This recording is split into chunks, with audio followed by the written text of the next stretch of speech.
Сәлеметсіздер ме, құрметті менің көрермендерім. Бүгінгі хикаямызды бастайық. Кейбір адамдардың даусы ешқашан естілмейді. Өйткені олар сөйлемейді емес, олар ешқан сөйлесуге мүмкіндік берілмеген. Бүгін оқиға дәл осындай қыз туралы. Егер сізге бұл әңгіме ұнаса, арнамызға жазылып, лайк басып, пікірді қалдыруды ұмытпаңыз. Хикаяны соңына дейін тыңдаңыз. Айша кішкентайынан өте жуас қыз болып өсті. Ол ешкімге қарсы сөз айтпайтын. Ауылдағы көршілердің бәрі, мына қыз қандай тәрбиелі, не айтсаң да тыңдайды, нағыз келін болатын қыз екен деп мақтайтын. Бірақ ешкім Айшаның ішкі жан дүниесін сұрамады. Өйткені оның өз қалауы ешқашан маңызды болған емес. 5 жасында анасы: үлкендер сөйлеп жатқанда үндеме. Айша үндемейтін. 7 жасында: анаңа қарсы жауап қайтарма. Айша басын изейтін. 10 жасында: қыз бала көп күлмейді, ол күлкісінде тежейтін. 12 жасында құрбылары футбол ойнап жүргенде: саған болмайды, үйде ыдыс жу. Айша үнсіз ыдыс жуатын. Бір күні мектепте мұғалімі балалардан: өскенде кім болғыларың келеді деп сұрады. Балалар жарыса жауап берді: дәрігер, мұғалім, ұшқыш. Кезек Айшаға келді. Мұғалім жымиып: ал сен ше? Айша үнсіз қалды. Себебі ол өмірінде өзінен ешкім ондай сұрақ сұрамаған еді. Үйіне келіп анасынан: апа, мен өскенде кім боламын? деп сұрады. Анасы еш ойланбастан: қайда тұрмысқа шығасың, соның әйелі боласың. Сол жауап Айшаның бүкіл өмірін өзгертті. Жылдар өте берді, колледжге де анасы таңдаған мамандыққа түсті. Өзі басқа бағытты ұнататын, бірақ үндемеді. Көйлекті де анасы таңдайтын, шаш үлгісін де, қайда баратын да, кіммен араласатын да. Айша бәрінен бір ғана жауап айтатын: жарайды. Бұл сөз өмірінің серігіне айналды. 22 жасқа келгенде анасы бір күні: саған құда түсетін адамдар келді, деді. Айша тағы да: жарайды, деді. Жігіттің атын алғаш рет сол күні естіді: Ерлан. Жаман жігіт емес, жұмысы бар, үйі бар, ата-анасы жақсы адамдар. Бірақ Айша өзіне бір ғана сұрақ қойды: мен оны жақсы көремін бе? Сол сұрақтың жауабын өзі де білмеді. Өйткені ол ешқашан жүрегін тыңдап көрмеген еді. Құдалықты өтті, тойда өтті. Айша тағы да бәрінің айтқанымен жүрді. Қалыңдық көйлегін өзі таңдаған жоқ, тойдың әндерін де өзі таңдаған жоқ, қонақтарды өзі шақырған жоқ, тіпті өзінің тойында қандай тамақ берілетінін де білмейтін. Барлығы дайын еді, ал Айша тек жымиып отырды. Қонақтардың бірі: неткен ибалы келін, деді. Екіншісі: қазіргі қыздарға ұқсамайды екен деп мақтады. Бірақ сол күні ешкім байқамаған бір нәрсе болды. Той аяқталған соң айна алдында жалғыз қалған Айша өзіне ұзақ қарады. Сосын ақырын ғана: мен кіммін? деп сыбырлады. Айна үнсіз қалды. Тойдың қызығы аяқталған соң Айша жаңа үйдің табалдырығын аттады. Енесі күлімдеп қарсы алғанымен алғашқы күннен-ақ үйдің тәртібін түсіндіріп шықты. Бізде келін ерте тұрады. Үйдің үлкендері шай ішпейінше өзі отырмайды. Артық сөйлеген келін бізге керек емес. Айша әдеттегідей басын изеді. Жарайды апа. Ерлан да анасының сөзін бөлмеді. Ол үшін бұл қалыпты нәрсе еді. Келесі күні таңғы сағат 5 болмай жатып Айша оянып кетті. Үйдің үлкендері әлі ұйықтап жатыр. Ол үнсіз ас үйге кіріп, самауырын қойды, дастархан әзірледі. Енесі келгенде: жақсы, бірақ шайды былай қою керек, нанды былай турайды, қасықтар былай қояды. Айша: кешіріңіз, енді қайталанбайды, деді. Күндер өте берді. Айша не істесе де бір кемшілік табылатын. Тұзды көп салыпсың, аз салыпсың, етті кеш пісірдің, үйді дұрыс жинамадың, киімдер былай іліну керек, терезені былай сүрту керек. Ол тек жарайды, кешіріңіз деп жүрді. Бір күні Ерлан жұмыстан шаршап келді. Айша оны жақсы көретін тамағын жасап қойған. Ерлан қуанар деп ойлады. Бірақ дастарханға отырғаннан енесі: бүгін палау емес, кеспе көже жасау керек еді, деді. Ерлан бірден: анам дұрыс айтады. Айша үнсіз ғана палауды алып кетті. Тіпті ешкім оның бұл тамақты күні бойы сүйіспеншілікпен дайындағанын ойламады. Бірнеше айдан кейін көрші келіндермен танысты. Олар аулада шай ішіп отырған. Бір келін: мен бүгін күйеуіме айттым, анамның үйіне барамын деп едім. Екіншісі: мен де ертең балаларды алып қалаға шығамын. Сосын олар Айшаға қарады: ал сен қалайсың? Айша сасып қалды. Мен олар әрі қарай сөйлей алмады. Өйткені өмірде ешкім оған сен не қалайсың деп сұрамаған еді. Кешке үйіне келген соң ұзақ ойланды. Шынымен өзі нені ұнатады? Қандай түсті жақсы көреді? Қандай тамақты жақсы көреді? Қайда барғысы келеді? Қандай арман көрген? Ол бірден бір сұраққа жауап бере алмады. Көзінен еріксіз жас ақты. Бір күні Ерлан: ертең демалыс, бәріміз тауға барамыз деді. Енесі бірден: жоқ, ауылдағы туыстарға барамыз. Ерлан: жақсы мама деп келісті. Айша да үндемеді. Шындығында ол өмірінде тауға шықпаған еді. Бірақ бұл жолы өз ойынын айтпады. Арада бір жыл өтті. Айша бұрынғыдан да тұйық болып кетті. Күлімсірегенмен көзі күлмейтін, сөйлегенмен жүрегі сөйлемейтін. Бір күні аулаға анасы келді. Қызын көріп: не болды, арықтап кетіпсің ғой деді. Айша әдеттегідей: жоқ, бәрі жақсы деп жауап берді. Бірақ анасы кетіп бара жатқанда көрші әжейдің айтқан бір ауыз сөзі бәрін өзгертті. Қызың өте жақсы келін-ақ. Бір ретті өз пікірін айтып көрген жоқ.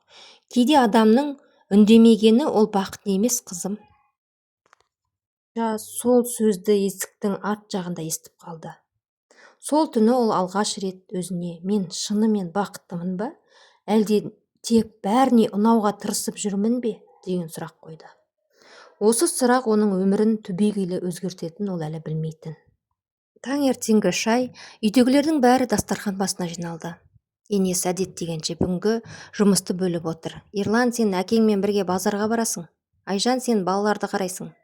Сосын Айшаға бұрылды: ал сен бүгін үйді толық тазалайсың. Содан кейін ауылдың шетіндегі әпкемнің үйіне барып терезелерін жуып келесің. Кешке қонақ келеді. Тамақты да өзің дайындайсың. Айша үндемей басын изей бермек болды, бірақ дәл сол сәтте оның көзі терезеге сыртқа түсті. Көшеде кішкентай қыз әкесінің қолынан ұстап мектепке кетіп бара жатыр. Қыз күліп келеді, әкесі де күліп келеді. Айша өз балалығын есіне алды. Өзінің де бір кездері сурет салуды жақсы көргені, мұғалімі сурет байқауына қатыс деп шақырғаны, ал анасының оның саған керегі жоқ, үйде жұмыстарың бар деп жібермегені, жүрегінің түбінде жылдар бойы қатып жатқан бір нәрсе қозғалғандай болды. Сол күні түсте Айша ауылдағы дүкенге шықты. Кезекте бұрынғы сыныптасы Мадина тұр екен. Айша, сен бе? Екеуі құшақтасып амандасты. Қалайсың? Жақсы. Әдеттегі жауап. Мадина күліп: сен баяғыдан өзгермепсің. Әлі де жақсы деп қана жүре бересің бе? Айша жымиған болды. Мадина сөзін жалғастырды: мен қазір мектепте сурет пәнінен сабақ беремін. Балалармен көрме ұйымдастырамыз. Есіңде ме? Сен бәрімізден әдемі сурет салатын едің. Айша таңырқап қалды. Өзі бұл қабілетін әлде қашан ұмытып кеткен еді. Жоқ, ұмытыппын, ұмытқан жоқсың, саған ұмыттырған. Мадина осы бір ауыз сөз Айшаның жүрегіне қадалып қалды. Кешке үйге келген соң енесі: қайда жүрсің сонша? Дүкенге. Жарты сағаттық дүкенге 1,5 сағат жүретін болдың ба? Айша үндемеді.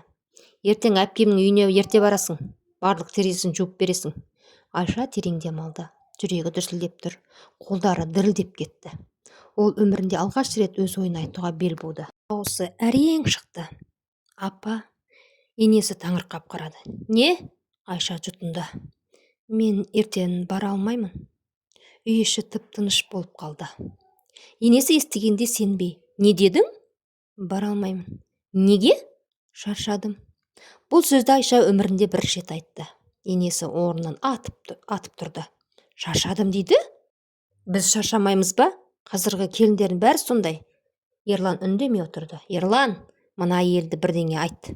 Ерлан қабағын түйіп: Айша, анамның айтқанын істей сал. Бұрынғы Айша болса сол сәтте жарайды дер еді. Бірақ бүгін басқа күн еді. Ол жай ғана жоқ деді. Дауысы бәсең болғанмен жүрегі бұрын соңды болмағандай батыл соғып тұрды. Ерлан алғаш рет әйеліне таңырқай қарады. Не болды саған? Айша көз жасын әрең ұстап тұрды.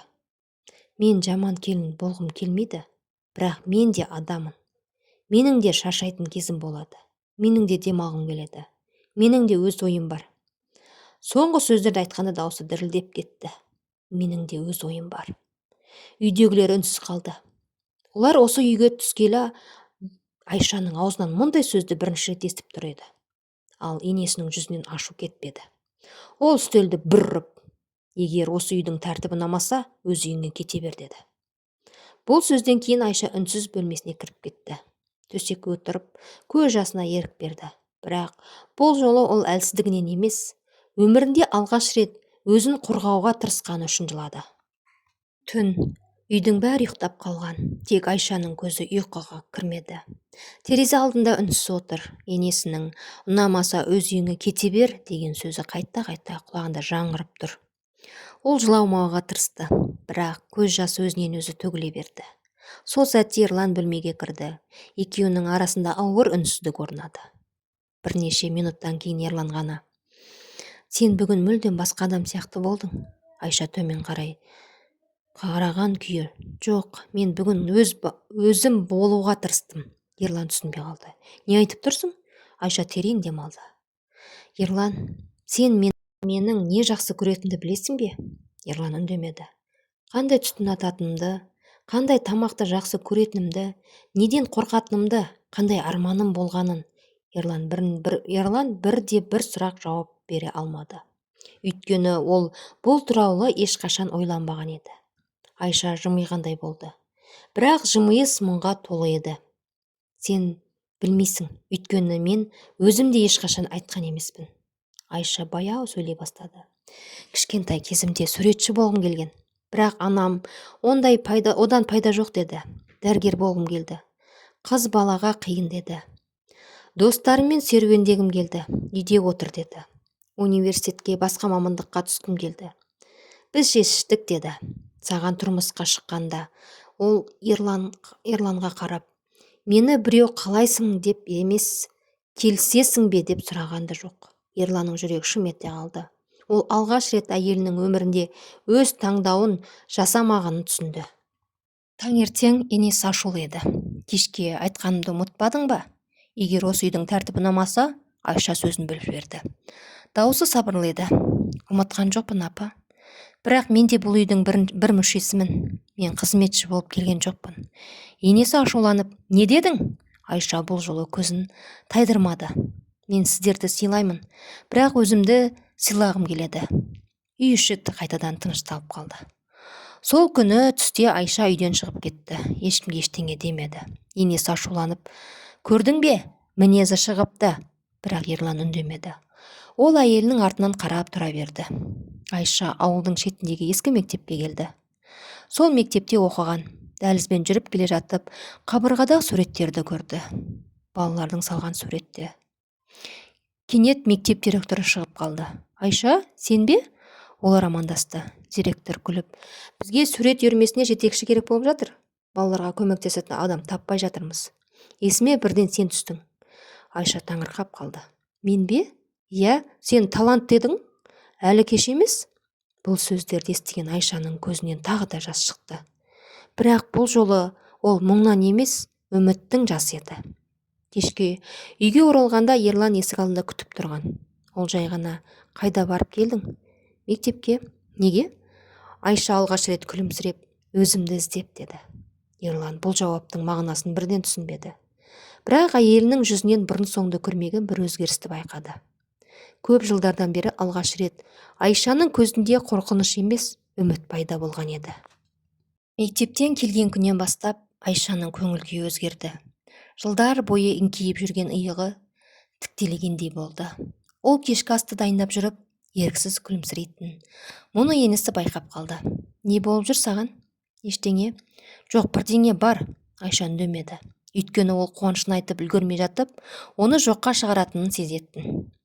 2 күннен кейін мектеп директоры хабарласты. «Айша, ертең келіп кетші. Балалардың сурет үйірмесін бастасақ па деп едік». «Келемін».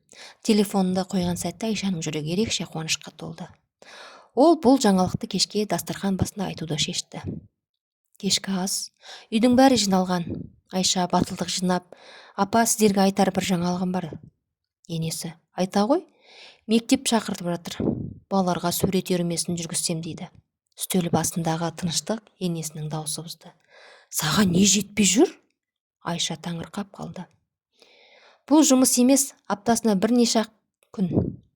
Жоқ, біздің әулеттің келіні үйден сыртқа жұмыс істемейді. Үйдің жұмысы жетеді. Ерлан тағы үнсіз отырды. Айша күйеуіне қарады. Сен не дейсің? Ерлан көзін төмен салды. Анамның айтқаны дұрыс шығар. Осы сөз Айшаның жүрегін ауыртты.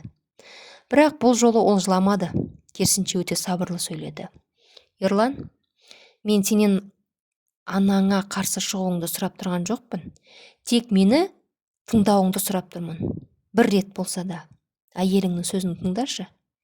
Ерлан үнсіз қалды. Сол түні Айша ұйықтай алмады. Таң ата шешім қабылдады. Таңғы асын әзірледі. Үйді жинады. Сосын сөмкесіне сурет дәптері мен қарындаштарын салып есікке беттеді. Енесі көріп қалды. Қайда бара жатсың? Мектепке. Мен рұқсат берген жоқпын. Айша алғаш рет енесінің көзіне тіке қарады. Апа, мен сізден рұқсат сұрап тұрған жоқпын. Мен тек айтып тұрмын.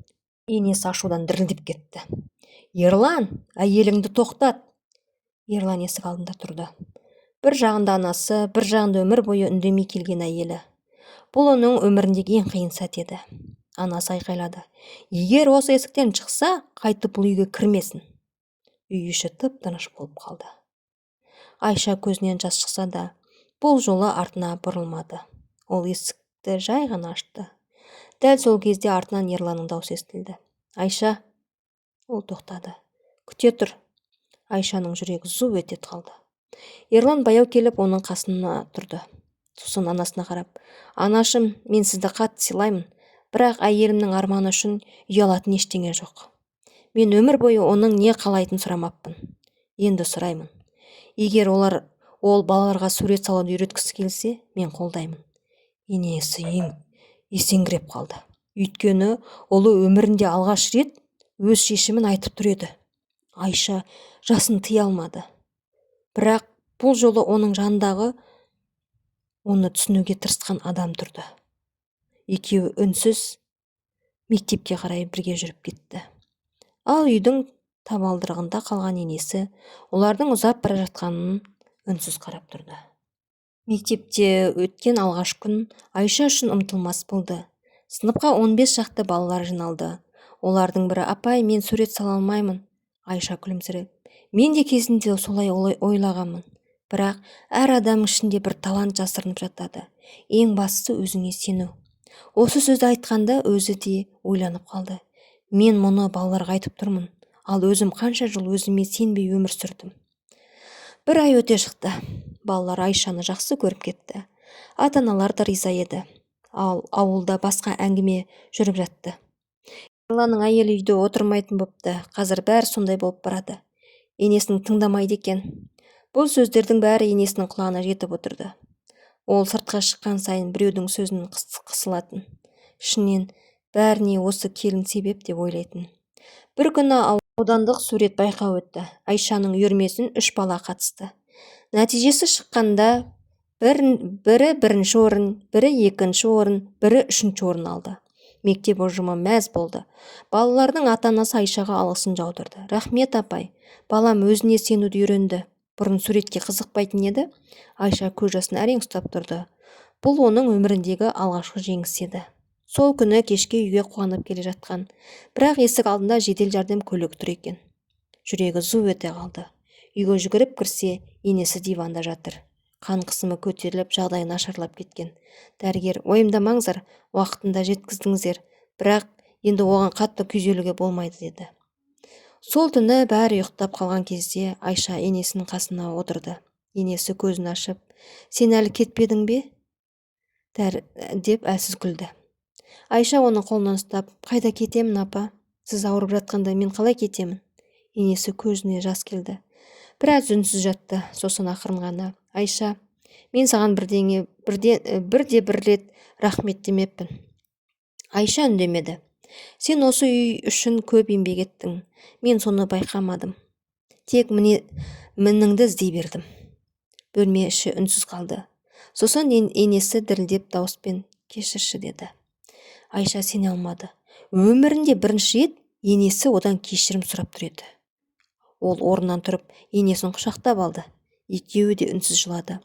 Бұл өкініштің де, жеңілдіктің де, жүректегі мұздың еріген көз жасы еді. Есіктің сыртында Ерлан бәрін естіп тұрды. Ол да көз жасын сүртіп қойды. Сол сәтте бір шындықты түсінді. Адамды өзгерту үшін айқайлау емес, өзін өзгертуге батылдық табу керек екен. Арада 1 жыл өтті. Айша әлі де мектепте балаларға сурет салуды үйретіп жүрді. Оның шәкірттері облыстық байқаулардан жүлде алып жүрді. Ерлан кейде кешкісін бүгін жұмысың қалай өтті, балалар не салды деп қызықтап сұрайтын. Ал енесі бұрынғыдай бұйрық бермейді. Кейде тіпті Айша бүгін шаршаған шығарсың, шайды мен құя салайын деп қояды. Айша әр жолы күлімсірейді, өйткені ол енді ешкімге қарсы шыққан жоқ. Ол тек өзін жоғалтпай өмір сүруді үйренді. Енесі ауруханадан шыққаннан кейін бұрынғыдай емес, көп ойланып жүретін болды. Бір күні үйде ешкім жоқ кезде Айшаны шақырды. Қызым, бері келші. Айша қасынан келіп отырды. Енесі ұзақ уақыт үндемеді. Қолындағы ескі сандықтың кілтін ашты. Сондықтың түбінде сарғайған бір альбомның бір ескі суретін шығарды. Айшаның көзі бір суретке түсті. Жас қыз, үстінде әдемі көйлек, қолында мата мен ине, қуанып күліп тұр. Бұл сіз бе? Енесі басын изеді. Иә, бұл менің 18 жасым. Айша суретке қайта қарады. Неткен әдемі екенсіз. Енесі күлімсіреген көзіне жас сырғып кетті. Ол кезде менің бір ғана арманым болатын, киім пішуші болып келді. Ауданға барып оқуға да қабылдандым. Мұғалімдер қолынан келеді деп мақтайтын. Өзім тіккен көйлектерді көрген адамдар таң қалатын. Мен үлкен сән үйінде жұмыс істеймін деп армандадым. Дауысы дірілдеп кетті. Бірақ сол жылы мені ұзатып жіберді. Айша үнсіз тыңдап отыр. Келін болып түскен күні енем, бұл үйдің келіні жұмыс істемейді. Тігінді дегенді ұмыт, сенің жұмысың үй мен қазан деді. Мен алғашында қарсыластым, жыладым, көп өтіндім, бірақ ешкім тыңдамады. Енесі сандықтан кішкентай қайшыны алып шықты. Мына қайшыны содан бері сақтап келемін. Себебі осы қайшымен армандарымды қиып тастағандай болдым. Бөлмені үнсіздік басты. Кейін мен де ана болдым, сосын ене болдым. Білесің бе Айша, мен өзім байқамай, өзім көрген өмірді саған көрсетіппін. Маған қалай қараса, мен де саған солай қарадым. Өйткені басқа өмірдің болатынын білмедім. Енесі еңкілдеп жылап берді. Мен саған жамандық жасағым келген жоқ, қызым. Мен тек солай өмір сүру керек деп ойладым. Айша көз жасын тыя алмады. Ол енесінің қолына ұстады. Апа, сіз бір кезде арманды орындалмаған келін болған екенсіз. Енесі басын изеді. Иә, сондықтан сен мектепке барған күні мен ашуландым. Өйткені ішімде қызғаныш болды. Неге менің қолымнан келген нәрсе оған бұйырды деп ойладым. Бірақ кейін ауруханада жатқанда көп ойландым. Егер сенің де арманыңды тоқтатсам, сен де ертең мен сияқты өкінішпен өмір сүресің. Ал мен ондай тағдырды саған тілемеймін.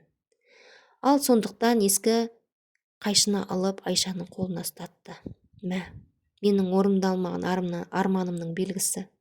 Ал сен өз арманыңды ешқашан көнбе. Балаларыңа да, келініңе де ешқашан болмайды деп айтпа. Қанша қиын болса да, олардың қанатын қима. Айша орнынан тұрып, енесін құшақтап алды. Екеуі ұзақ жылады. Сол күні олардың арасында қарым-қатынас ене мен келін емес, екі жаралы әйелдің түсініктігіне айналды. Сол кеште Ерлан үйге келгенде оны шақырып алды анасы. Балам, ертең қалаға барамыз. Неге, мама? Енесі жымиып, маған тігін машинасын алып берші. Ерлан таңырқап қалады. Тігін машинасын? Иә, жасым 60-тан асса да арман кешіксе де орындалады екен. Ал Айша үнсіз күлімсіреп тұрды. Өйткені ол бір нәрсені түсінді. Кейде адамға кешірім ғана емес, ұмыт болған арманын қайта табуға мүмкіндік беру керек екен. Арада 2 жыл өтті. Ауылдың ортасында бұрын бос тұрған ескі мәдениет үйі қайта жөнделді. Есіктің маңдайшасына үлкен әріптермен «Арман шығармашылық орталығы» деп жазылды. Бұл атауды Айша таңдаған жоқ, енесі таңдады. Айша таңырқап, «Апа, неге дәл Арман?» деп сұрағанда енесі күлімсіреп, «Өйткені адамды тірі ұстап тұратын арманы, ал арман өлсе, адамның өзі де тірідей өмір сүрмейді» деді. Орталықтың ашылу күні бүкіл ауыл жиналды. Ауыл әкімі де келді, мектеп мұғалімдері де келді. Кезінде келін үйде отыру керек деп сөйлейтіндер да келді. Енесі сахнаға көтеріп микрофонды қолына алды. Аздап толқып тұр. «Құрметті ауылдастар, мен бүгін шындықты мойындағым келеді». Жұрт тыныштала қалды. Көп жыл бұрын үлкен қателік жасадым. Өзімнің орындалмаған арманымның ашуын келінімнен алдым. Мен оған да өзімнің көрген өмірімді көрсеткім келді. Бірақ сол кезде мен оның өмірін емес, өкінішімді қайталатып жүргенімді түсінбеппін. Ауыл іші тып-тыныш болды. Енесі Айшаны сахнаға шақырды. «Қызым, мені кешіргенің үшін рахмет. Сен маған тек келін болған жоқсың. Сен маған өмірді қайтадан сүюді үйреттің». Айша көзіне жас алып, енесін құшақтап алды. Жұрт ұзақ қол соқты. Сол күннен бастап шығармашылық орталығының есігі бәріне ашық болды. Бір бөлмеде Айша балаларына сурет салуды үйрететін. Балалар ешқашан қолымнан келмейді деп айтпаңдар. Арманға сенсеңдер, бәрі мүмкін. Балалардың күлкісі бөлмені жаңғыртып тұратын, ал көрші бөлмеде енесі тігін машинасының алдында отыр. Қасында ауылдың қыз-келіншектер жиналған. «Қыздар, ине дұрыс ұстай білсеңдер, матадан әдемі көйлек шығарасыңдар. Ал жүректеріңді дұрыстай білсеңдер, өмірлерің де әдемі болады». Бәрі күліп жіберді. Бір күні кішкентай қыз енесіне сұрады: «Әже, сіз неге тігінші болмағансыз?» Енесі үнсіз жымиып қалды. Сосын қыздың маңдайынан сипап: «Өйткені мен кеш түсіндім, қызым, бірақ сендер кеш түсінбеңдер. Ешкім сендердің армандарыңды тартып алмасын». Кешкісін Айша мен енесі орталықтың алдында орындықта отырады. Күн ұясына батып барады. Енесі баяу ғана: «Айша, егер уақытты кері қайтара алсам, мен өз өмірімді басқаша сүрер едім». Айша оның қолынан ұстап: «Жоқ, апа, өйткені өзгерте алмаймыз. Бірақ бүгіннен бастап біреудің өмірін өзгерте аламыз».